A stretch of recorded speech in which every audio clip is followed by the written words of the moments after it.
My money don't jiggle jiggle, it folds. Once said a wise man. In times like this, where media speculation is ramping up each and every year, fake Instagram accounts giving false statements to players and false statements to transfers that we don't know, the power of a few followers can really hold weight. It can turn a bad summer into a good one, or vice versa. With the cost of living at an all-time high and inflation at a monumental 9%, living is becoming tighter than ever, even as I say these words. A never-ending war in Europe and the news spinning it like Call of Duty's search and destroy lobby. Fuel is insane. Time goes by without us knowing if we can even get past the abyss, and the dark cloud that is over us all is thickening. A government that can't figure out which finger to pick their nose with, and we can just sit here waiting for something good to happen. The end is nigh, a new beginning is upon us. A bit like new players, you might say. Hi old Dom, this is current Dom, the editing Dom, and you forgot to do an intro, so this is me saying the intro now. Hi guys, welcome to the video. This is me grading each and every team's summer transfer window so far. Enjoy the video. So what we're going to do is going to grade each team. I'm going to give them about 30 seconds each team, because I mean, want to keep this video as short as possible because there's a lot of teams. There's 20 teams. So what we're going to do we're going to start with Leeds. Leeds are going to give a C+. I know you lost Rafinha, you lost Phillips, but you bought well. You bought Sinistera, you bought Rocker, Aronson, Adams. It seems to be going well so far, so I'm going to give you a C+. Next up is Forest, and it's an interesting one because it can go either one or two ways, can't it?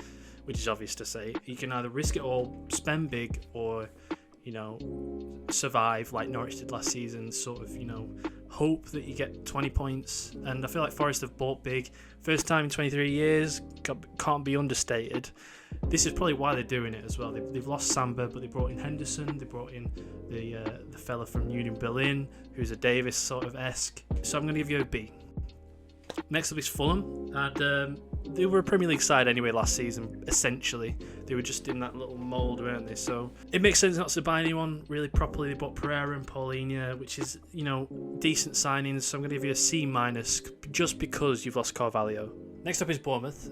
This one's quite a quick one because you talk about Forest, you talk about how much they spent this season. Bournemouth seems to be like the opposite of that. So they're doing the sort of Norwich approach, or they're doing the Brentford last season where they don't really spend that much money. It makes sense because, you know, it's all about stability.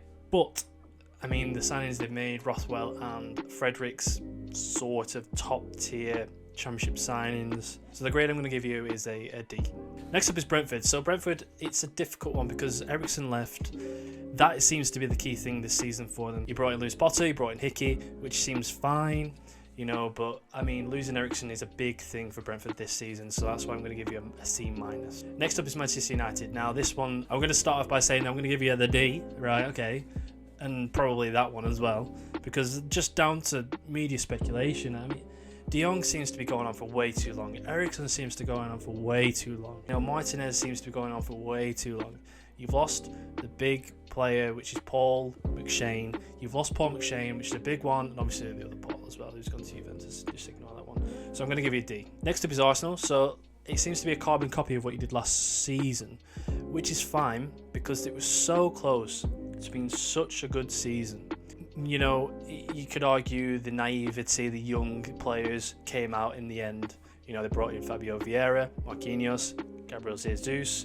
Is why I'm going to give you a B-, because just keep doing what you're doing. Humble yourself. Be fine. Don't believe the hype. Okay. Next one is Chelsea. Now this one's such a strange one because you've lost two centre-backs in Christensen and Rudiger, and you've brought in Koulibaly. And it seems to be about 3 years too late for Koulibaly. However, prove me wrong, it's a decent signing. It's the Rudiger replacement. You brought in Sterling for 47 million, which is a great signing. But I can't give you anything more than a D because you've not really improved in the positions where you need to. Next up is West Ham. This one's going to be a quick one. Not losing Rice is the key thing this summer, which is why I'm going to give you a C because you've not been detrimental to your team, but you've also not improved it.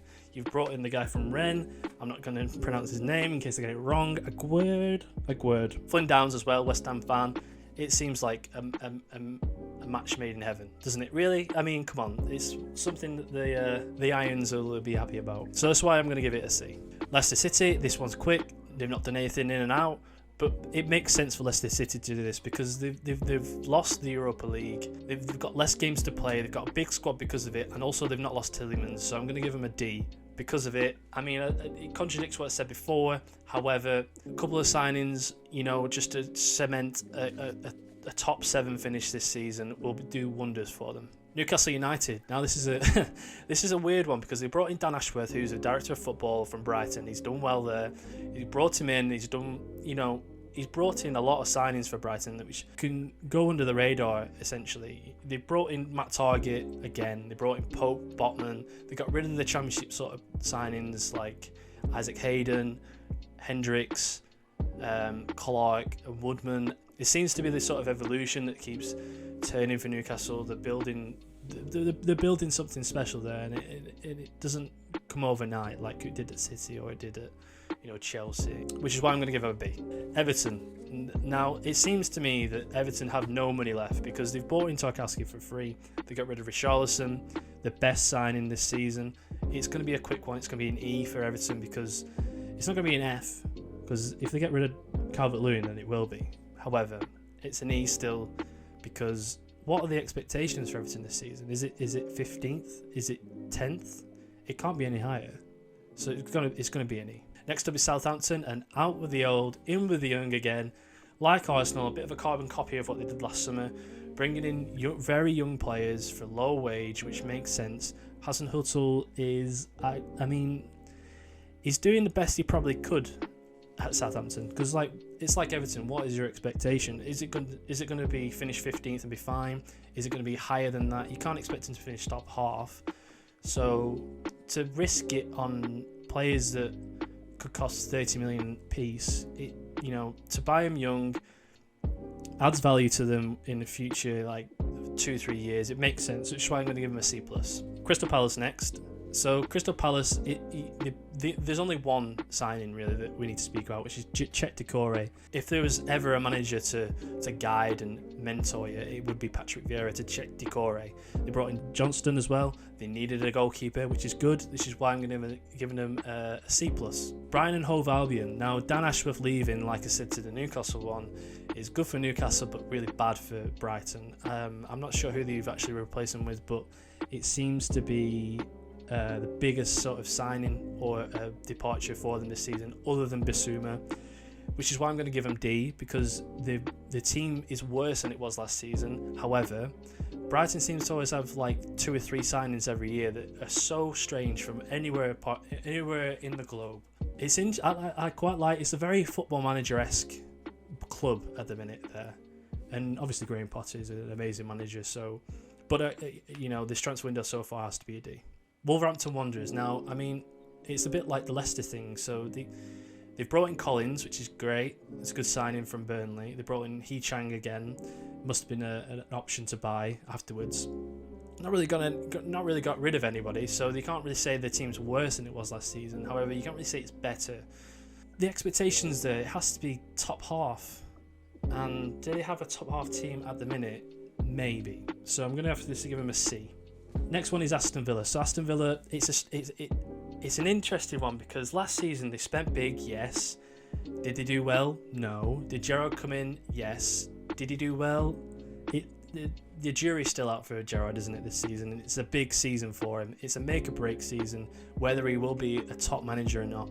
He has the team because of Diego Carlos, because of Coutinho. Abubakar Kamara is a quality signing as well. Because of how much they spent last summer, it's difficult to get excited about them this summer. Prove me wrong, but it's going to be a B+.